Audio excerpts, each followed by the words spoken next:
Assalamualaikum warahmatullahi wabarakatuh. Waalaikumsalam. Alhamdulillah, salatu wassalamu ala rasulullah wa ala alihi wa ba'd.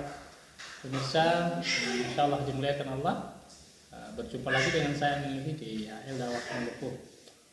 Hari ini saya berada di jurusan Akidah Filsafat di Universitas Islam Negeri Ambon. Maksud saya Institut Agama Islam Negeri Ambon.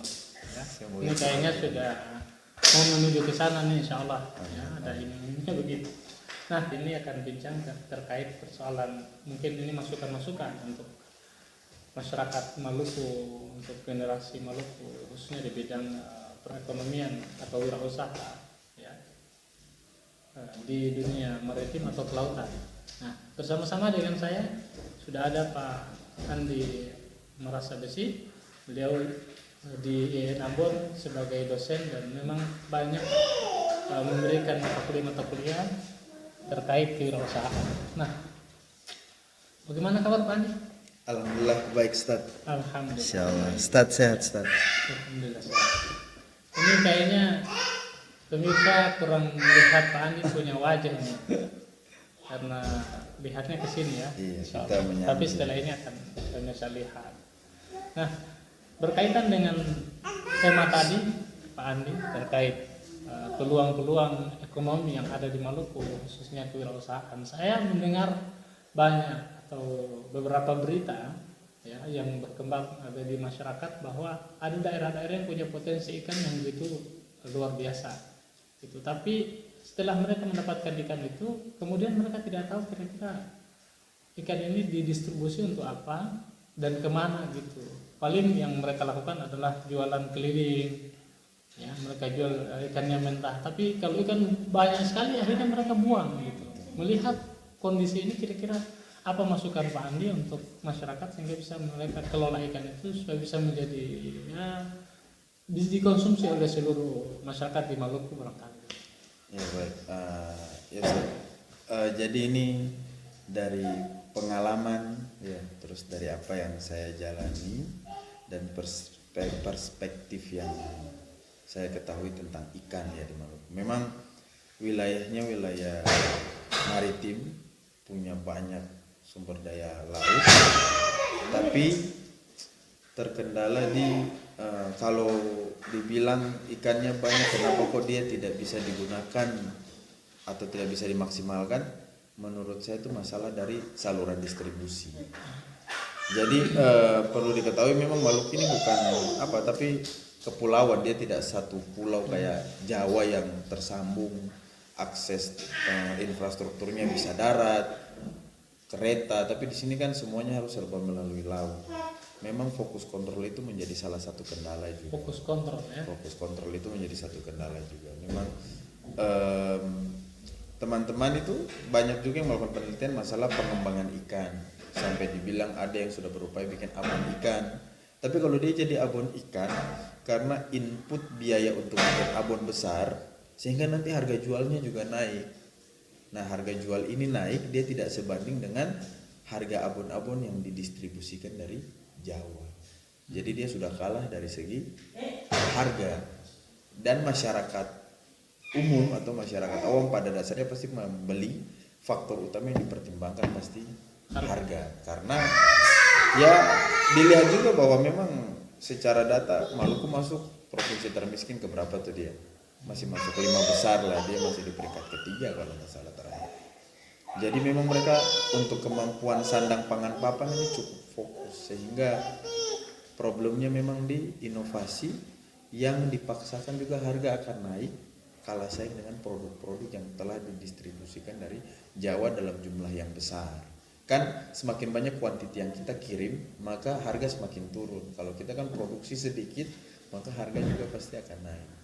Jadi melihat kondisi itu, kira-kira solusi terbaik supaya ikan itu bisa menjadi bahan yang bisa bermanfaat untuk masyarakat, kira-kira gimana? Sebenarnya bisa saja kalau masyarakat mau mencoba merubah paradigma berpikir. Jadi beberapa teman-teman ini saya ambil analogi cara berpikirnya. Teman-teman di Maluku saja punya pola pikir bahwa hidup itu kayaknya harus di Maluku saja. Jadi mereka itu akan membangun relasi, bekerja, kuliah, itu pasti tujuannya yang untuk hidup di Maluku saja. Kayak mereka tuh tidak bisa hidup di Makassar, tidak bisa hidup di Jawa, Sumatera. Kayak hidup tuh harus di Maluku. Nah ini yang menjadi sebenarnya kendala paling dasar kalau berpikir secara filsafat ini kita harus cari sampai ke akar-akarnya tuh. Jadi misalnya menjadi akar masalah adalah paradigma berpikir bangun relasinya hanya di Maluku saja. Nah kalau mereka mencoba melihat oh ternyata market itu, pasar itu tidak hanya di Ambon, kita bisa menggunakan marketplace, ya kan, atau pasar-pasar online dijual ke masyarakat umum bahkan yang di Jawa. Yang penting mereka bisa mengakses usaha kita gitu. Terlepas dari itu kan ekspedisi sudah sangat banyak sekarang yang bisa kirim keluar dan sebagainya. Jadi sebenarnya tidak ada masalah, hanya saja paradigma berpikirnya kayak katong bikin produk ini orang Ambon yang ada yang beli ya mentok di situ gitu loh. Dong tuh yang berpikir bahwa ada loh pasar lain, siapa tahu di Palembang. Kayak contoh saya itu pernah baca berita di Jawa Barat masih butuh 1 ton ikan, tapi bukan ikan laut, memang ikan lele. Tapi kan berarti masih ada pasarnya di sana. Nah pasar-pasar itu yang sebenarnya perlu dilihat dan perlu dipikirkan bahwa kita produksi pasarnya bukan hanya Maluku saja.